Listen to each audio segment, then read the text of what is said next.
హల్లెలూయా. మన ప్రభువైన యేసుక్రీస్తు నామములో మీకు శుభములు.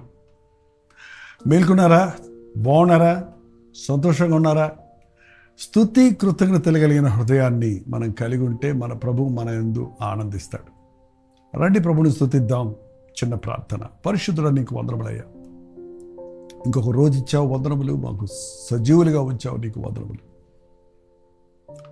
ఈరోజు మా హృదయ స్థితిని పరిశీలించుకుంటూ సహాయం చేయము. క్రీస్తు నామములో నడుచున్నాము తండ్రి, ఆమేన్. ఎలా ఉన్నారండి? చాలామంది వాళ్ళ కంప్లైనింగ్ అంటే ఫిర్యాదులు చేస్తూ ఉంటారు. ఎప్పుడు చూసినా ఒక వెగటైనటువంటి సంభాషణ, ఒక విరక్తితో కూడినటువంటి స్వభావం. ముఖ్యంగా దేవుని విషయం అయితే దేవుడా ఏం చేశాడు, ఎక్కడున్నాడు, నాకేం చేశాడు. మీరు ఎప్పుడన్నా అలా అనుకున్నారా? రోజు అనుకోవట్లేండి, రోజు అనుకోరు.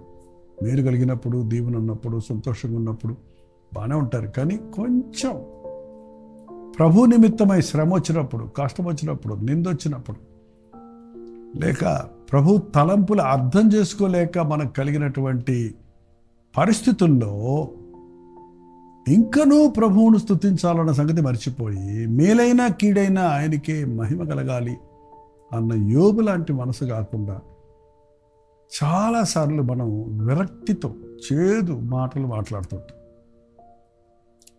అలాంటి మాటలు వింటేనండి ప్రభువు చాలా బాధపడతాడు. ఎందుకంటే ఆయన ఎంత ప్రేమించాడు కదా మనల్ని. ఆయన మన మీద దృష్టి ఉంచాడండి. మనల్ని వ్యక్తిగతంగా ఎరుగున ఆయన గొప్ప రక్షణ ఇచ్చాడు, మన కొరకు ప్రాణం ఇచ్చాడు. కంటి పాపలాగా మనల్ని కాపాడుతున్నాడు. అని తెలియకుండా ఒక తల వెంట్రుక కూడా రాలదట.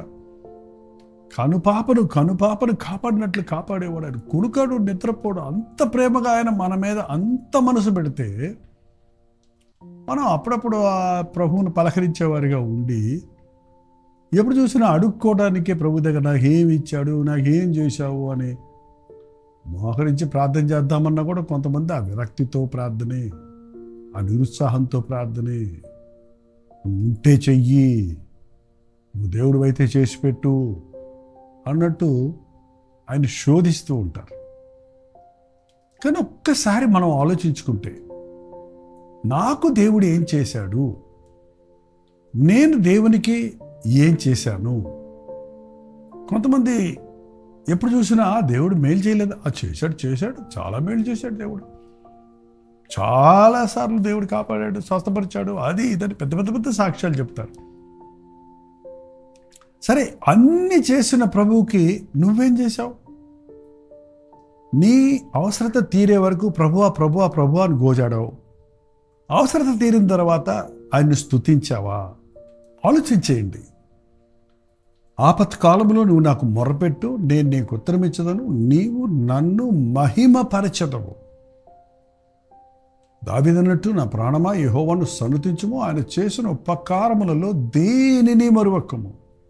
అంటే అప్పుడు చేసినవి, అప్పుడప్పుడు చేసినవి, ఇప్పుడు చేసినవి అన్నీ గుర్తున్నాయా? నిన్నటిది మాత్రం గుర్తుంటుంది మనకి. ఏ స్థితిలో నుంచి మనం ఏ స్థితిలోకి వచ్చామన్నది గుర్తు చేసుకుంటే గుడ్డ నిండా స్తుతి కృతజ్ఞత ఉంటుందండి. యేసు ప్రభు ఒక ఉపమానం చెప్పాడు. ఆ యెషయా గ్రంథం 5వ అధ్యాయంలో, నా ప్రియునికి ఒక గురించి, అతనికి ఒక ద్రాక్ష తోట ఉంది. అది సత్తువు గల భూమి మీద, కొండ మీద ఒక ద్రాక్ష తోట ఉంది. దాన్ని బాగా తవ్వి రాళ్ళు ఏరి శ్రేష్టమైన ద్రాక్ష తీగలను నాటించాను, దానికి బురుజులు కట్టించాను, ద్రాక్ష తొట్లు నడిపించాను, ద్రాక్ష తొట్లు తొలిపించాను. అంటే ఒక మంచి స్థలంలో, సత్తువు గల భూమిలో చక్కటి శ్రేష్టమైన తీగను నాటి, దాన్ని దున్ని బాగు చేసి తీగను నాటి, నీరు కట్టి, దాన్ని పంట పాడవకుండా, చెట్ల జోలికి రాకుండా, బురుజు అంటే గోపురంలాగా ఆ కాకులు అవి రాకుండా దానికి కావలిగా చేయడానికి కావలి నియమించి, ఈ ద్రాక్ష తోట బాగా పండుద్ది, దాని ఆ ద్రాక్ష రసాన్ని బాగా మనం స్వీకరిద్దామని తొట్టులు తొలిపించుకొని పాపం ఎదురు చూస్తూ ఉన్నాడట. అదే కదండి వ్యవసాయదారుడు పాపం ఎంత కష్టపడుతున్నాడో చూడండి. ఈ రోజున భూములు దున్ని, బోర్లేసి, నీరు పెట్టి, విత్తనాలు కొనుక్కొచ్చేసి, మళ్ళీ మందులు కొట్టి, అబ్బా కలుపులు తీసి, దాని అంతా పంట చేతికొచ్చేటప్పటికి ఆ పంట సరిలేకపోతే ఆ రైతు గుండె ఎంతగా కృంగిపోతుంది. ఆ పంట పాడైపోయి చూడండి, అలా అకాల వర్షాల వలన, మరి ఇతర కారణాల వలన పురుగు పట్టి పంటలు పాడైనప్పుడు రైతులు ఆత్మహత్యలు చేసుకుంటున్నారు. ఎందుకంటే వాడు అంతగా బాధపడుతున్నారు. మేలు కలుగుద్ది, పంట చేతికొస్తే రుణాలు తీరుతాయి, పడ్డ ప్రయాసం ఫలితం దక్కుతుందంటే పంట సరిలేకపోతే ప్రయోజనం ఏముంది? ఇంకా ప్రభువు కూడా మనల్ని పండించాలని, మనల్ని బహుగా ఫలించేవారిగా ఉండాలని మన కొరకు అన్నీ చేశాడండి. ఎంత గొప్ప రక్షణ ఇచ్చాడు, తన రక్తాన్ని ఇచ్చాడు, పరిశుద్ధాత్మను మనల్ని కాయటానికి, కాపాడటానికి, ఆదరించడానికి పరిశుద్ధాత్మని ఇచ్చాడు. ఆయన వాక్యం మనకి ఇవ్వబడింది. ఇవన్నీ వాక్యం వింటున్నాను, ప్రార్థనలు దేవుడు వింటున్నాడు, పరిశుద్ధాత్మని కాపుదల నాకుంది, ఆయన అభిషేకం నా మీద ఉంది, ఆయన నాకు మేలు చేశాడని చెప్పే వారి జీవితంలో నుండి ఏం రావాలండి? మంచి ఫలం రావాలి, మంచి ఫలాలు ఫలించాలి, ఆత్మఫలం ఫలించాలి. ఈ పంటను ఇంత చేసి ద్రాక్ష పళ్ళు ఫలించిన ఎదురు చూచుండని గాని అది కారు ద్రాక్షలు కాచను. చివరికి వచ్చేటప్పటికి ద్రాక్ష పళ్ళు వచ్చాయి, గుత్తులు ఉన్నాయి, కానీ తీరా చూస్తే అవి కారు ద్రాక్షలు, అవి పిచ్చి ద్రాక్షలు, అవి చేదు ద్రాక్షలు. ద్వితీయోపదేశకాండం 32:32లోకి వెళ్తే అక్కడ ఒక మాట ఉందండి. వారి ద్రాక్షవల్లి సొదొమ ద్రాక్షవల్లి, అది గొమొర్రా పొలములలో పుట్టినది. వారి ద్రాక్ష పండ్లు పిచ్చి ద్రాక్ష పండ్లు, వాటి గెలలు చేదైనవి. చూసారా? పిచ్చి పిచ్చి దేవుడి గురించి పిచ్చి పిచ్చిగా మాట్లాడే వాళ్ళు ఉన్నారు చూడండి. వాళ్ళ దేవుడు మేలులు మరచి, దేవుడు ఎవరన్న సంగతి మరచి, దేవుడి గురించి చులకనగా మాట్లాడేవారు, దూషించేవారు, పిచ్చి పిచ్చి మాటలతో కబుర్లు చెప్పేవాళ్ళు. ఈరోజు ఎంతోమంది అలాంటి భ్రష్టులు అయిపోవడం చూస్తున్నామంట. వారి గెలలు చేదైన మాటలు. చేదైన మాటలు అంటే ఏంటండి? ఒక విరక్తితో చేదనంగానే చూడండి, మన ముఖం వికారంగా వెళ్తుంది. ఆ వికారమైనగానే దేవుని విషయాలు ఏదో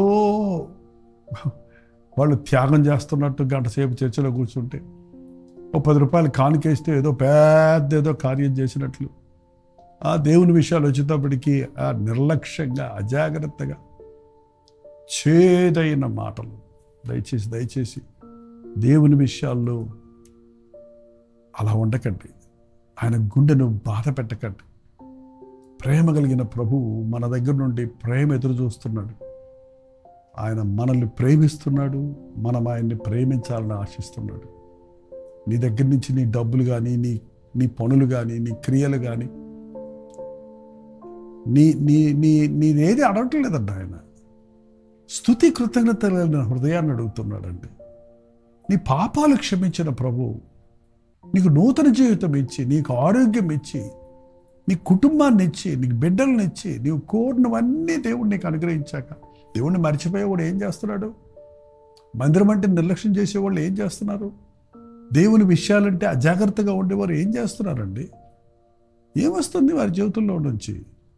మనుషుల తీయని మాటలకు కక్కుర్తి పడుతున్నారు. లోకం తీయగా కనపడుతుంది, దేవుని మందిరం ఏమో చేదుగా కనపడుతుంది. ఏంటండి? లోకస్తులేమో ప్రియులుగా కనపడుతున్నారు, నిన్ను గద్దించి నిన్ను దిద్దడానికి ప్రయత్నించే దైవ సేవకులేమో నీకు శత్రువులుగా కనపడుతున్నారు. అవునండి, దేవుడిని ద్వేషించి దేవుణ్ణి ప్రేమించలేని వాడు దేవుని మందిరాన్ని ప్రేమించలేడు. దైవజనుడిని ప్రేమించలేడు, దేవుని వాక్యాన్ని ప్రేమించలేడు. దేవుణ్ణి ప్రేమించేవాడు ఆయన వాక్యం అంతే అగ్గగలాడతాడు. ఆయన మందిరం అంటే ఉరుకులు పరుగులతో వెళ్తాడు. దైవజనులు మాటలంటే అవి దేవుడు తనతో తన సేవకుల ద్వారా మాట్లాడుతున్నవని ఆ మాటలను సీరియస్గా తీసుకుంటాడు. తన జీవితంలో దిద్దుబాటు తీసుకుంటాడు. చెప్పండి, మీకు దేవుడు మేలు చేశాడా లేదా? ఎన్ని విషయాల్లో దేవుడు మిమ్మల్ని దీవించాడు? ఎన్నెన్నిసార్లు మిమ్మల్ని ప్రాణాపాయ స్థితిలో నుంచి విడిపించాడు? ఎన్నిసార్లు మీ ప్రార్థనలకు జవాబులు ఇచ్చాడు? ఎంతగా మీ రక్షణ కొరకు ఎంతమందిని వాడుకున్నాడో మీరు ఆలోచిస్తే ఆశ్చర్యం కలుగుద్దండి. అంత శ్రద్ధ తీసుకొని మనల్ని తన వారసులుగా చేసుకోవాలని, మనల్ని శుద్ధులుగా చేయాలని ప్రభు తన రక్తాన్ని చిందించి మనల్ని కొరకు విమోచన కార్యాన్ని సిద్ధపరిచి, నీవు అర్హత లేకపోయినా నిన్ను ప్రేమించి, నీవు అడగకుండానే దేవుడు నీకు అనేక ఆశీర్వాదాలు ఇచ్చినప్పుడు కనీసం థ్యాంక్ యూ జీసస్ అన్నవా? ప్రభువా వందనాలు అని మనస్ఫూర్తిగా చెప్పలేవా?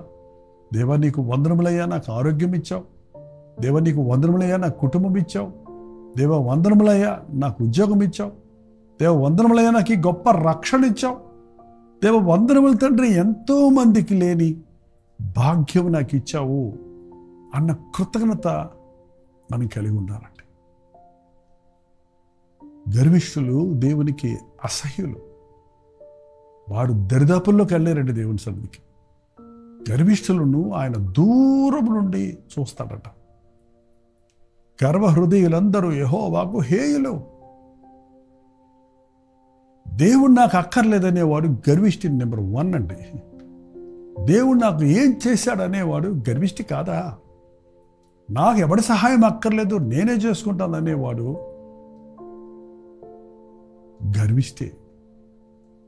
నాశనానికి ముందు గర్వం నడుచును, పడిపోవుటకు ముందు అహంకార మనసు నడుచునని దేవుడు వాక్యాన్ని సెలవిస్తుంది. ఎంతోమంది రాజుల చరిత్రలు మీరు చదివితే దేవుడు ఆ రాజుల్ని ఎంతగా ప్రేమించి ఇశ్రాయేలు మీద రాజులుగా నియమించి వారిని ఏర్పరుచుకుంటే, వారు రాజు అయినప్పుడు, కష్టాలు ఉన్నప్పుడు దేవుని సన్నిధిలో మొరపెట్టి, యుద్ధాలు వచ్చినప్పుడు దేవునికి మొరపెట్టుకొని జయం పొందిన తర్వాత గర్వించిన వారు స్థిరపడిన తరువాత గర్వించి దేవునికి హేయులయ్యారని ఉందండి. ఎవడి సహాయం నాకు అక్కర్లేదనేవాడు గర్వం. విరక్తితో దేవుడు ఇచ్చాడులే, దేవుడు నాకు ఒకడికి ఇచ్చాడా? అందరికి ఇచ్చారు కదా. నన్ను ఒక్కడే రక్షించుకున్నాడా? చాలా మంది రక్షించాడు కదా. నాకే దేవుడి కారు ఇచ్చారా? బోల్డ్ మంది కార్లు ఉన్నాయి కదా, లోకల్లో ఉన్న వాళ్ళు కూడా ఉన్నాయి కదా అని కంపేర్ చేసి మాట్లాడేవాళ్ళు మాటలు వెగటు మాటలు కావండి. నేను నా ద్రాక్ష తోట కోసం ఇంత శ్రద్ధ తీసుకుంటే అది కారు ద్రాక్షలు కారుతానికి కారణం ఏంటి? 4వ వచనంలో ఉంది, నేను నా ద్రాక్ష తోటకు చేసిన దానికంటే మరి ఏం చేయమంటావు నన్ను? ఇంకా ప్రభు అడుగుతున్నాడు, నిన్ను సంతోషపెడతానికి ఇంకా ఏం చేయమంటావు? నీకు నేను ఏం కావాలో అడుగుపో, నీకు కావాల్సింది నేను చేయడానికి సిద్ధమే అంటున్నాడు కదా ప్రభు. కావలసిన వాటిని ప్రభుని అడగటంలో లేదు పో అనేవాడు కాదండి. కానీ ఉన్నదాన్ని గురించి దేవుణ్ణి స్తుతించకుండా తీసుకుంటూనే దేవుడు ఏమి ఇచ్చాడంటూ ఉంటే అది ఎంత కృతజ్ఞత లేని స్థితి. మనుషుడట get get get get get for get అంట. ఇవ్వు ఇవ్వు ఇవ్వు అని తీసుకుంటాడు, ఇచ్చిన తర్వాత ఏమి ఇచ్చావు పో అంటాడంట అన్ని తీసుకొని. అది మానవ స్వభావం. అయితే మన దేవుని స్వభావం give give give give and forgive. ఆయన ఎన్నో ఇస్తూనే ఉన్నాడు, పోనీలే నువ్వు కృతజ్ఞత లేకపోయినా ఇంకోటి అడిగితే ఇస్తూనే ఉన్నాడు, ఇంకోటి అడిగితే ఇస్తూనే ఉన్నాడు, నీకు క్షమిస్తూనే ఉన్నాడు అండి. అందుకే మనం ఇంకా సజీవులుగా ఉన్నాం.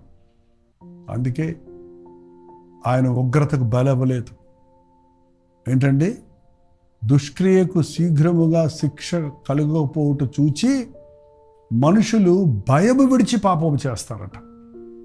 తప్పు చేసినప్పుడు వెంటనే శిక్ష వస్తే, కృతజ్ఞత లేకుండా మాట్లాడినప్పుడు వెంటనే మనకి దానికి తగిన దండన దొరికితే గుడ్డ మీద ఒకటేసి గుర్తు చేసుకునేటట్టు చేస్తే అప్పటికప్పుడే సరవుతాం. కానీ దేవుడు ప్రేమ కలిగినవాడు, దీర్ఘశాంతం కలిగినవాడు.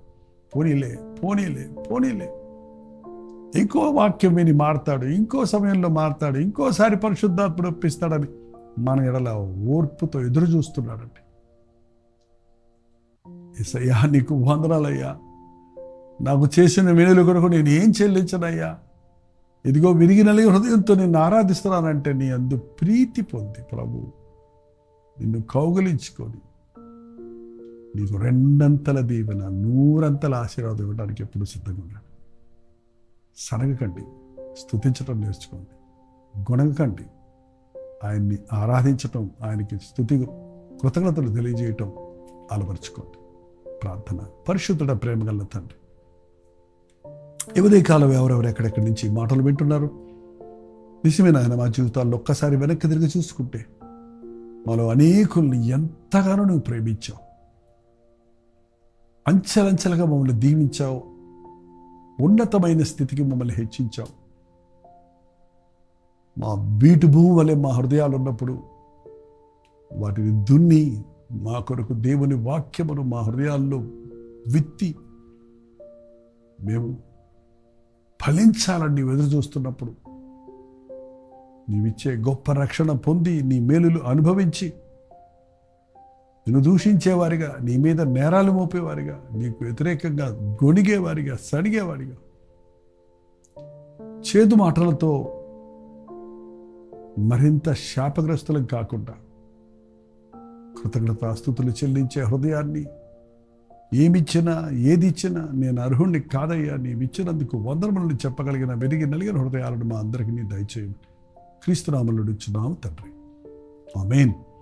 తండ్రి అయిన దేవుని యొక్క ప్రేమయు, కుమారుడైన క్రీస్తు యొక్క కృపయు, ఆదరణకర్త అయిన పరిశుద్ధాత్మ యొక్క సహవాసము కూడి వచ్చిన మనందరికీ ఇప్పుడున్న సదాకాలం తోడేయుడును గాక. ఆమేన్. దేవుని స్తోత్రం. మీ ప్రార్థనా స్తోత్రాల భారాలు 954041 నెంబర్కి, మీరు ఇతర దేశాల్లో ఉంటే 91001008 నెంబర్కి ఒక టెక్స్ట్ లేక వాయిస్ మెసేజ్ ద్వారా వాట్సాప్ పంపించండి. మీ పక్షాల్లో మేము ప్రార్థిస్తున్నాం. డాక్టర్ జైపాల్ యూట్యూబ్ ఛానల్ మీరు ఇంకా సబ్స్క్రైబ్ చేసుకోకపోతే దయచేసి సబ్స్క్రైబ్ చేసుకోండి. మీ ఫ్రెండ్స్కి కూడా పరిచయం చేయండి. ప్రతిసారి వాక్యమైన తర్వాత if you are really blessed, please like it and share to somebody else. ఇంకొకరికి షేర్ చేయండి, వారు కూడా మేలు పొందుతారు. అలాగే కామెంట్ సెక్షన్లోకి వచ్చి మీ పేరు, ఊరు కూడా టైప్ చేస్తే ఎంతమంది ఎక్కడెక్కడి నుంచి వీక్షిస్తున్నారో గమనించి దాన్ని బట్టి ప్రార్థించడానికి సహకరించిన వారు అవుతారు. ప్రోచితమైతే మధ్యాహ్నం 3 గంటలకి హెచ్చరిక, అలాగే రాత్రి 9 గంటలకి కల్వరి ప్రతి దూరిలో మళ్ళీ కలుసుకుందాం. అంతవరకు దేవుని మహాకృప మీకు తోడేను గాక.